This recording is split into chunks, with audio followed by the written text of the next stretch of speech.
I got the best backhanded compliment ever recently. I was hanging out with a friend of mine who's 24, and I went drinking with her and her friends, and I'm in my 30s, so I'm like a good 10 years older than all of them. And we get to this bar in Adams Morgan, and the bartender, they didn't have security, the bartender was looking at everybody's ID, and he looked at mine last, and he just looked at it and was like, good for you, man. That was the nicest way anybody ever said, you don't fucking belong here. Take your old ass home. That was the nicest way anybody ever did that shit. But I'm just saying it's hard. It's hard being an Asian pretty boy. It's hard.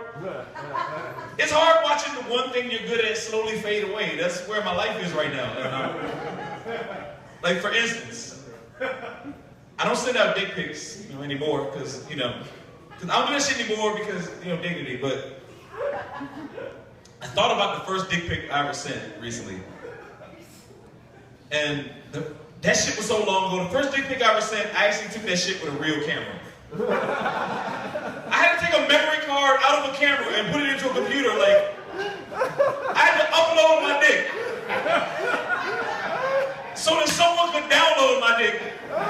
And it was probably on like AOL or dial-up, so it took forever. It was like loading, loading. Yes, it's still loading. Yes, it's still loading. Yeah. Hey.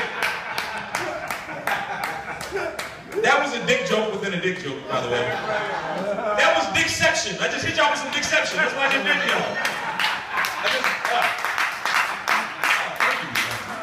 Thank you. Me and my dick appreciate that. Thank you. So, but while I'm talking about how great I am, I'm gonna talk about I'm happy right now because my beard has finally started growing back. I had to cut it for a job interview, and I cut the shit because I wanted to look corporate. But before I cut my beard, my shit was amazing. Like, his beard is comparable to how my shit used to be. It was amazing. It was some lumberjack shit. My shit was, it was crucial. I'm telling you, my shit was so awesome. When it was a full blast, I could just do this shit on any street corner in America. I could just be like, and a hawk would just land on my arm like, ah! My shit was cartoonishly awesome. But what I really miss about the beard was it gave me edge. Because I don't know if y'all know this, I'm not the scariest looking black guy in the world. I'm the black guy that white people go to when y'all want directions and shit. I'm that dude.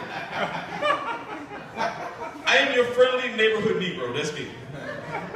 But when I had that beard, it gave me a little bit of edge. And for instance, I was walking down the street in Adams Morgan one day, middle of the day, and there was a white lady walking from the other direction.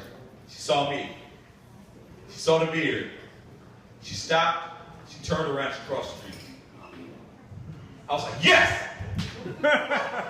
Finally, I already had a big dick in the bad credit, but now I have arrived at stereotype, inward level unlocked, urethra, I have found it, I have achieved the dream, yes, I'm there, I've done it, that was fucking ignorant, but alright, let's see. Well, that was a double dose of dick jokes, actually. That's kind of, I'm proud of myself, okay. While I'm talking about how great I am and my beard and shit, my beard was so awesome that earlier this year, some of y'all know this, some of y'all don't, I actually got to do an ad for Hennessy. I got to do a print ad for Hennessy. It was a Thanksgiving ad, it was called Friendsgiving. I got to do this shit. And my friend, it basically came about because a friend of mine who actually looks like a model, he's tall and shit, he called me and he was like, hey man, we need another guy for this ad. And all you gotta do is show up and take pictures, drink Hennessy with us, and that's all you gotta do. And I was like, hey, it's Saturday, drink Hennessy, take pictures. I was gonna do that shit anyway, so yes, I would be there. And so I went, and it was great, but the funniest thing is they made me have to get a manicure before I did this shit. And I never had a manicure in my life. And I felt some kind of way about being that glossy, but I was determined to not like this manicure. And then I got it, and it was the best shit ever. This shit felt amazing. It felt so good. I grabbed a 60-year-old lady who was doing it by the hand and was like, so, are you married? Are you available? Because what are you doing for the rest of forever? Jesus Christ, this is the best. I don't know, man. I just do myself better. It was, okay, respect me, please. All right, while we're talking about, since we're still talking about me being amazing and also being of questionable moral fiber, let me go ahead and talk about my favorite thing in the world, the one thing that makes me happier than anything else, and that is morning sex. As morning sex makes me, it's the best shit ever. It's the best way to start your day. That shit is better than Folgers. It is the best way, it's the best part of waking up. He's getting your dick sucked. It's amazing. I love that shit. It makes me so happy. But, no, I'm saying my favorite thing, but that's not even the best part of morning sex. The best part is getting it started. It's not even the sex, it's getting it started. When you wake up first, your lady's just laying there.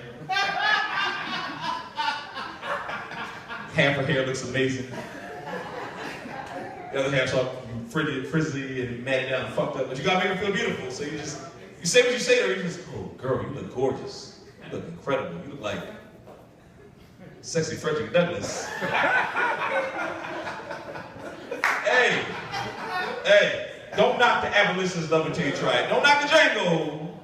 Hey, put your thing up in some Django. Okay, that's stupid. I know, that's stupid. Well, while we're ignorant, let me just, I want y'all to, everybody that's drinking, first of all, let's take a break real quick. Everybody that's drinking, I want y'all to raise your glass to Prince. Right now, raise your glass to Prince.